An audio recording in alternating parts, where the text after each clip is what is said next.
Assalamualaikum warahmatullahi wabarakatuh. Kali ini saya akan menjelaskan tentang materi penggambaran peta bentukan asal. Materi ini merupakan bagian yang tidak terpisahkan dari serangkaian atau tahapan pembuatan peta bentuk lahan atau peta unit geomorfologi.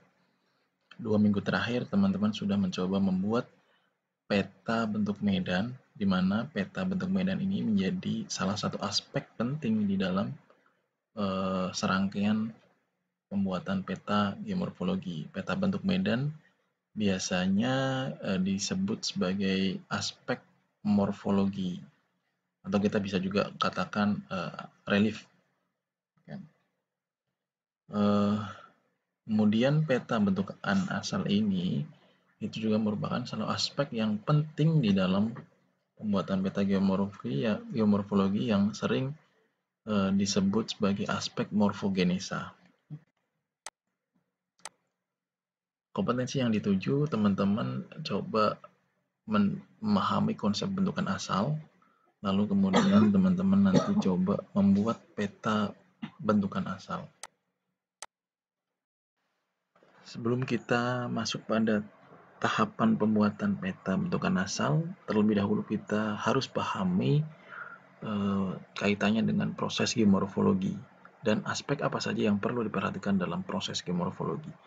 Jadi proses geomorfologi ini adalah semua proses yang bekerja di permukaan bumi dan atau mempengaruhi permukaan bumi sehingga menghasilkan perubahan morfologi permukaan bumi. Jadi kita sudah belajar tentang geologi sebelumnya ya, di mana geologi ini banyak proses yang bekerja di dalamnya yang berlangsung selama jutaan tahun yang lalu.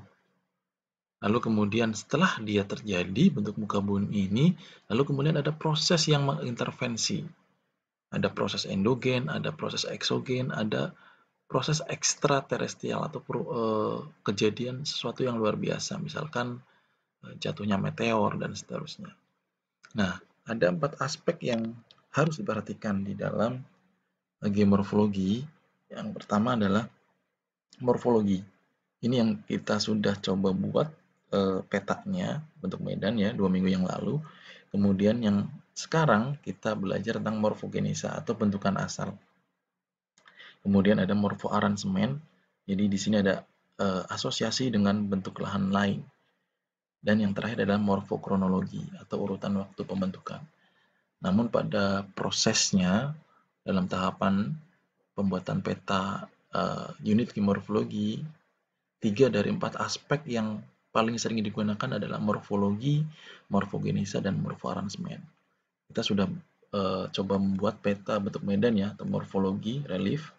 Ya, kemudian hari ini atau kali ini kita coba pahami tentang morfogenesa, di mana menurut The Soundnet itu ada 10 genesis bentukan asal yang ada di muka bumi ini, mulai dari vulkanik, struktural atau tektonik, kemudian fluvial, denudasional, dan seterusnya. Nah, kemudian ada morfoaransemen. Secara sederhana, morfoaransemen ini sebetulnya turunan dari bentukan asal. Misalkan, contoh di sini adalah dataran atau kipas aluvial, dataran banjir, tanggul alam. Itu merupakan turunan dari morfogenesa berupa fluvial atau proses yang dipengaruhi oleh aktivitas aluvial atau aktivitas sungai. Ya, ini nanti ada lampirannya di dalam file yang saya sudah upload di dalam Emas. Selanjutnya adalah peta geomorfologi. Jadi ada standar nasional Indonesia terkait dengan peta geomorfologi ini. Kalau dari definisinya sendiri adalah peta yang menggambarkan bentuk lahan, landform, genesis, beserta proses yang mempengaruhinya dalam berbagai skala. Jadi ada beberapa standarisasi seperti kodifikasi dari morfogenesanya, fluvial, vulkanik, struktural, dan seterusnya. Kemudian ada pewarnaan juga, dan beberapa aspek yang ada di dalam peta geomorfologi. Nah, konsep dasar geomorfologi.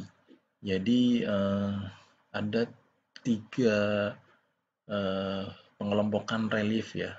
Jadi ada 3 pengelompokan relief muka bumi yang dikelompokkan menjadi 3 kelompok besar. Satu adalah relief orde pertama, orde kedua, dan orde ketiga. Orde pertama ini itu terdiri dari paparan benua atau continental platform dan cekungan lautan atau ocean basin. Bentuk-bentuk dari orde pertama ini itu mencakup dimensi yang sangat luas di muka bumi. Jadi relief orde pertama ini diketahui sangat erat hubungannya dengan proses kejadian bumi. Dengan demikian teori-teori tentang geologi, astronomi, fisika, dan matematika seperti planetesimal hypothesis, continental drift theory menjadi bagian yang tak terpisahkan dalam pembentukan relief orde pertama.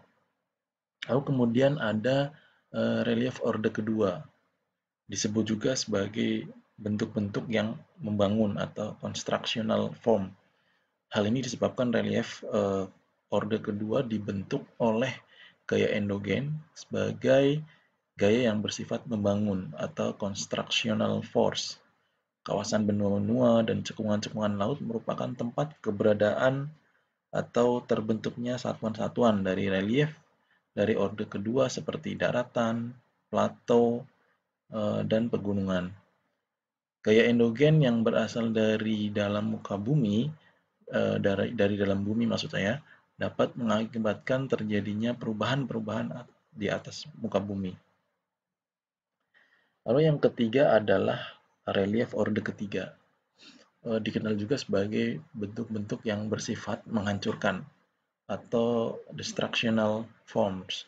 Hal ini disebabkan karena relief ini dibentuk oleh proses-proses eksogen, bentuk bentang alam yang berasal dari proses-proses eksogenik banyak dijumpai pada relief orde ketiga dan jumlahnya tak terhitung banyaknya di mana-mana bentuk-bentuk bentang alam ini memperindah dan menghiasi bentuk-bentuk bentang alam konstruksional dari relief orde kedua. Jadi kalau di dalam studi geografi dari mulai orde pertama itu lingkupnya global sampai pada relief orde ketiga itu sudah bersifat lokal. Jadi di relief orde ketiga itu tidak semua wilayah itu memiliki kesamaan orde ketiga. Jadi misalkan di Indonesia ada relief orde ketiga, contoh misalkan ada gumuk pasir. Gumuk pasir yang ada di Parangtritis itu tidak semua ada di wilayah di Indonesia, jadi hanya wilayah-wilayah tertentu. Jadi sifatnya sangat lokalistik.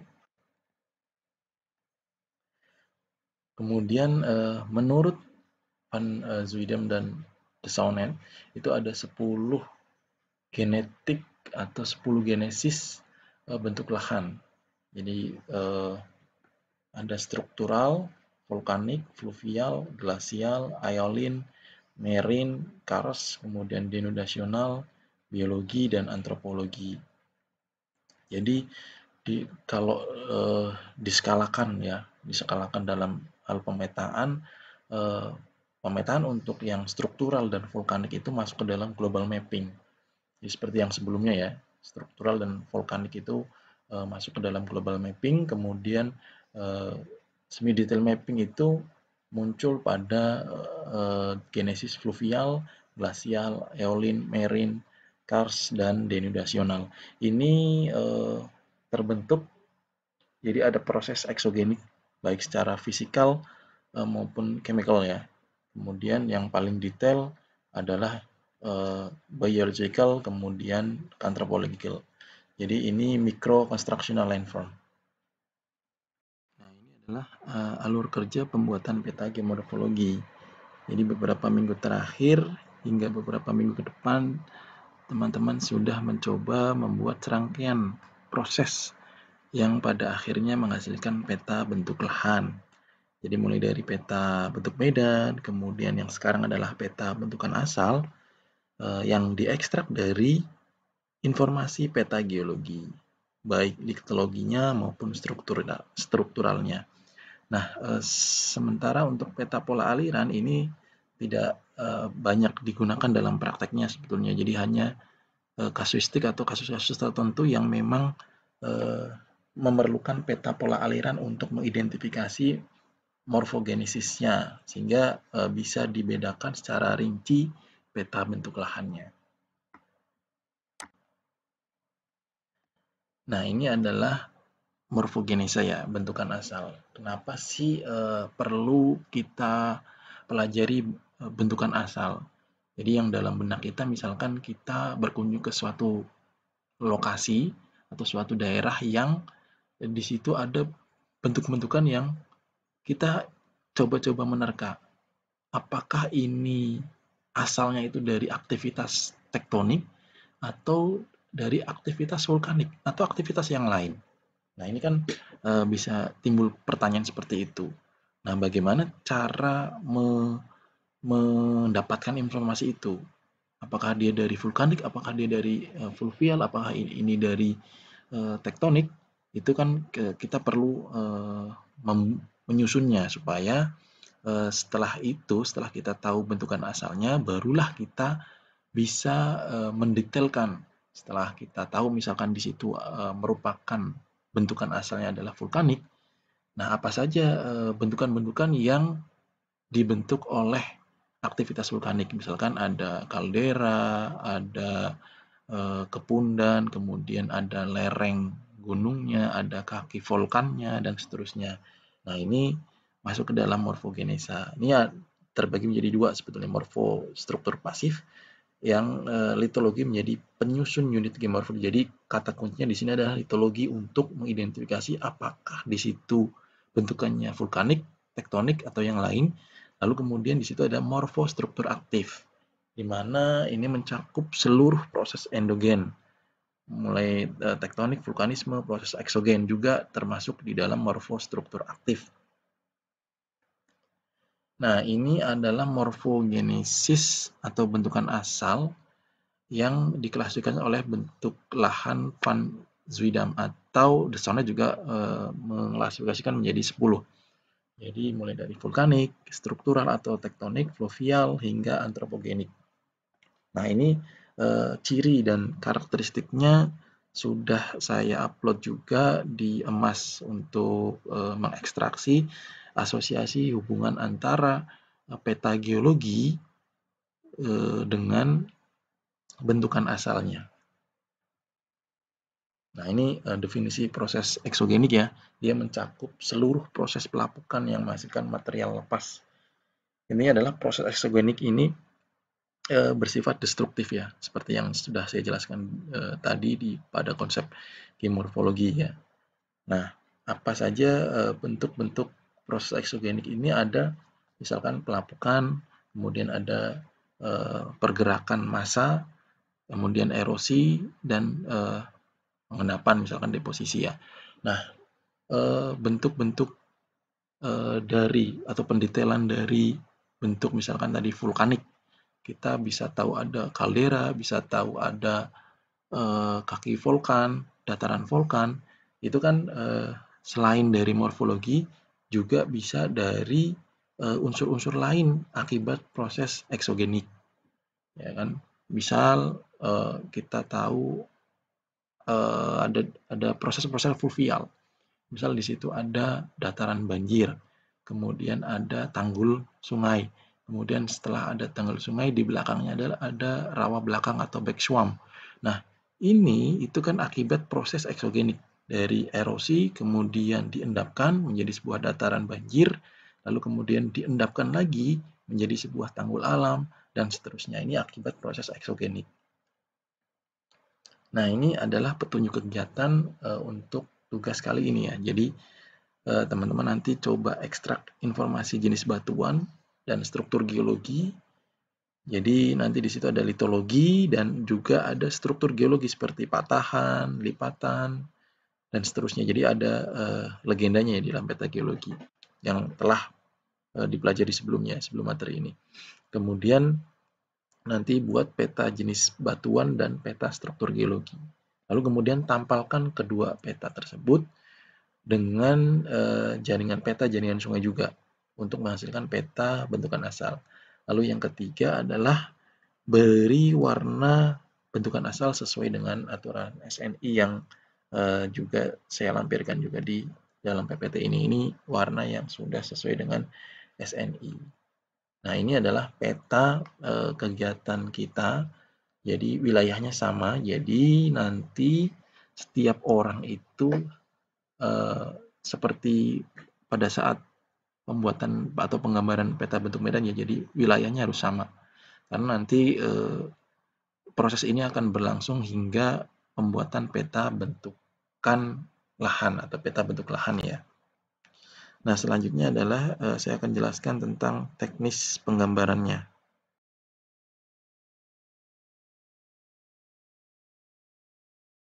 Baik, saya jelaskan teknik pengerjaan untuk penggambaran peta bentukan asal.